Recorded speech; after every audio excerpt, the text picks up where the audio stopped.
অথচ এতগুলো লোকের সামনে বললে আমি তোমাকে বিরক্ত করেছি। আমি সব দোষ আমার, তোমার কোনো দোষ নেই। আমি তো তোমার কাছে ক্ষমা চেয়েছি আবির, আর কতবার মাফ চাইবো? আমি তো বলেছি আমার ভুল হয়ে গেছে। প্লিজ ক্ষমা চেও না, তোমার অহংকারী বাবার কাছে ফেরত যাও, তার কাছে ক্ষমা চাও।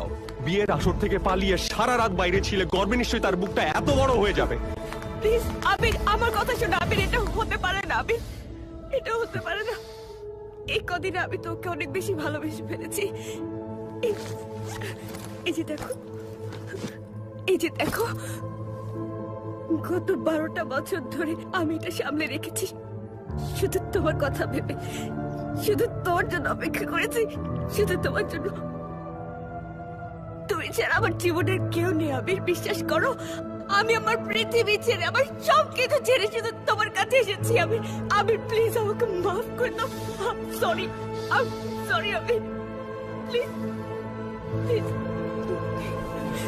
আবির, আবির।